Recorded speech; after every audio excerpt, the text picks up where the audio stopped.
Hi friends, video నచ్చితే తప్పకుండా చిన్న లైక్ మాత్రం మర్చిపోకండి. గుప్తా పడుకున్న సమయంలో అంగుళీకం తీసుకొని మనోహరి చంపింది ఒక్కసారిగా చూస్తుంది. కాకపోతే ఆరు కాస్త తట్టుకోలేకపోతుంది. నా ప్రాణ స్నేహితురాలు నన్ను చంపిందా? అసలు ఇంత దారుణానికి ఎలా నన్ను చంపాలనుకున్నావే? నీవు నా చెల్లెల్లా చూసుకున్నాను, అలాంటిది నన్ను ఇలా నమ్మక ద్రోహం చేసి నన్ను చంపావు కదా అని చెప్పేసి ఇక ఆరు కాస్త ఏడుస్తూ ఉంటుంది. చాలా బాధపడుతూ ఉంటుంది. నువ్వు ఇలా నన్ను నమ్మక ద్రోహం చేశావే, నిన్ను వదిలిపెట్టనే. నా పిల్లల్ని, నా భర్తకి అందరికీ దూరం చేసి ఇక నువ్వు నా స్థానంలో నువ్వు రావాలని చెప్పేసి నన్ను నా వాళ్లకు దూరం చేసావు కదా, నిన్ను వదిలిపెట్టనే అని చెప్పేసి బాధపడుతూ ఉండగా ఈలోపు మాత్రం గుప్తా నిద్ర లేస్తాడు. ఏంటి బాలిక అలా ఉన్నావేంటి అని చెప్పేసి ఈ విధంగా అంటూ ఉండగా, అబ్బే ఏం లేదు అని చెప్పేసి ఈ విధంగా ఆరు అంటూ ఉంటుంది. ఇప్పుడు గుప్తకు చెప్తే నిజం బయటపడుతుంది. అలా ఎలా చూసావు బాలిక? దొంగతనంగా అని చెప్పేసి అడుగుతాడు. గుప్తకు తెలియకూడదు అని చెప్పేసి ఆరు మనసులో అంటుండగా, ఏంటి బాలిక ఏం ఆలోచిస్తున్నావు? ఇప్పటిదాకా గలగలా మాట్లాడేదానివి, ఇప్పుడు సైలెంట్గా ఏదో పోగొట్టులాగా ఎందుకున్నావు అని చెప్పేసి అంటుండగా, పోగొట్టుకున్నాను గుప్తా గారు, నా కుటుంబాన్ని పోగొట్టుకొని ఇలా శాశ్వతంగా దూరమై ఇక్కడ ఉన్నానని చెప్పేసి అంటుండగా, అదేంటి బాలిక, నీ కుటుంబానికి దూరమైన తర్వాతనే కదా నువ్వు మిస్సమ్మనిచ్చి నీ భర్తకు పెళ్లి చేశావు.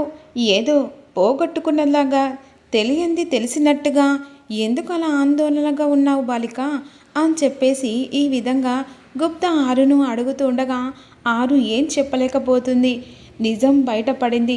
మనోహర్ని వదిలిపెట్టను, ఎలాగైనా మనోహరి మీద ప్రతీకారం తీర్చుకుంటాను అని చెప్పేసి మనసులో అనుకుంటూ ఉంటుంది. ఈలోపు మాత్రం బాబ్జీకి ఫోన్ చేస్తుంది. మనోహరి టెన్షన్ పడుతూ, ఏమైంది, సరస్వతి దొరికిందా అని చెప్పేసి బాబ్జీకి ఫోన్ చేసి అడుగుతూ ఉంటుంది మనోహర్. బాబ్జీ దగ్గర నుంచెళ్ళి సరస్వతి తప్పించుకుంటుంది. అకస్మాత్తుగా రామ్మూర్తికి ఇంటి దగ్గరలోనే ఒక చెట్టు దగ్గర పడిపోతుంది. చుట్టుపక్కల వాళ్ళందరూ, అరే ఈవిడెవడు ఇలా పడిపోయింది అని చెప్పేసి చుట్టుపక్కల వాళ్ళందరూ సరస్వతి చుట్టూ ముట్టుతారు. అదే సమయానికి జాయింగ్కి వెళ్తూ అమర్ అటువైపుగా వస్తూ ఉంటాడు.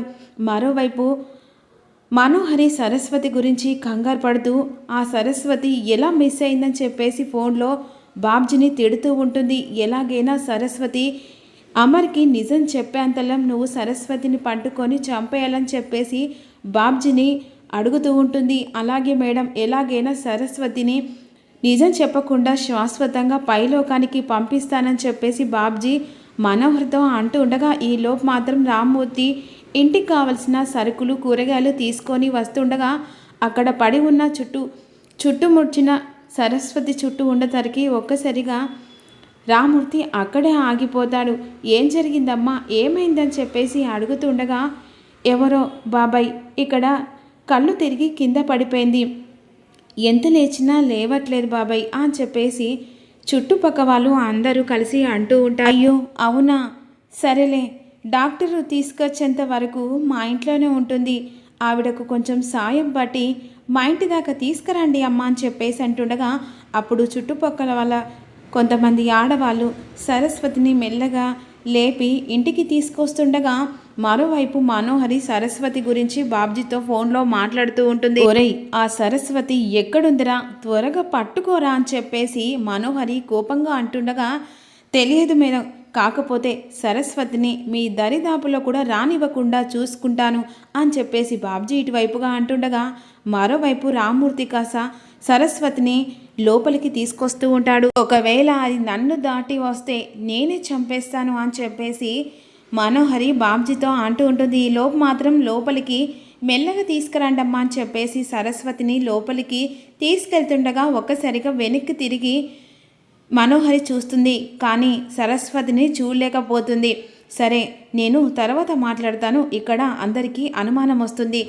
ఇక నువ్వు ఎలాగైనా సరస్వతి గురించి తెలుసుకుంటే ఆచూకీ దొరికితే వెంటనే నాకు ఫోన్ చేయి, దాన్ని మాత్రం ఇటు దరిదాపులో రానివ్వకుండా శాశ్వతంగా పైకి పంపించేరా అని చెప్పేసి బాబ్జీకి ఫోన్లో చెప్పి కట్ చేస్తుంది. ఈలోపు మాత్రం ఆ రూమ్లో పడుకోపెట్టమ్మా, ఆ రూమ్లో ఫ్యాన్ ఉంది అని చెప్పేసి అంటుండగా ఇక ఆ రూమ్లో పడుకోపెట్టే సమయంలో మనోహరి లోపలికి వస్తుంది. ఇంతమంది వచ్చారేంటి అని చెప్పేసి మంగళని అడుగుతుండగా ఏముంది, ఈ ముసలోడికి ప్రజాసేవ, ఎవరైనా బాధలో ఉన్నప్పుడు ఇలాగే చేస్తాడు. ఎవరో అటు పక్కన కళ్ళు తిరిగి కింద పడితే తీసుకొచ్చిండు, హాస్పిటల్లో డాక్టర్స్ దాకా ఈడ పడుకుందట అని చెప్పేసి మంగళ అంటూ ఉంటుంది. ఓ అవునా అని చెప్పేసి ఇక మనోహరి కాస్త సరస్వతిని చూడలేకపోతుంది. ఇక మరోవైపు జాయిన్ చేసుకొని అమర్ ఇంటికి వస్తాడు. అమ్మ బాగి, బాబుగారికి నీళ్లు ఏర్పాట్లు చేశావా అని చెప్పేసి ఈ విధంగా అంటుండగా, ఏంటి నాన్న, నేను ఈయనకు నీళ్లు పెట్టాలా? అదేంటమ్మా, ఇక బాబుగారికి నీళ్లు పెట్టాలని అంటే ఏదో తెలియని పని చేసినట్టుగా అంటున్నావు. అంటే అది కాదు నాన్న, ఈయనకి నీళ్లు పెట్టాలా అని అడుగుతున్నాను అంతే. లోపు జాయిన్ చేసుకొని అమర్ ఇంటికి వస్తాడు. ఇక అమర్కి స్నానానికి బయట ఏర్పాట్లు చేసి రామ్మూర్తి పెట్టిన తర్వాత, అమ్మ బాగి త్వరగా రామ్మ అని చెప్పేసి బాగిని రామ్మూర్తి పిలుస్తూ ఉంటే, సార్ స్నానానికి సార్ ఏర్పాట్లు చేశాడు, ఇక మీరు స్నానం ఇక్కడే చేయాలి సార్ అని చెప్పేసి అంటూ ఉండగా, అమ్మ బాగి త్వరగా రామ్మ అని చెప్పేసి రామ్మూర్తి పిలుస్తూ ఉంటాడు.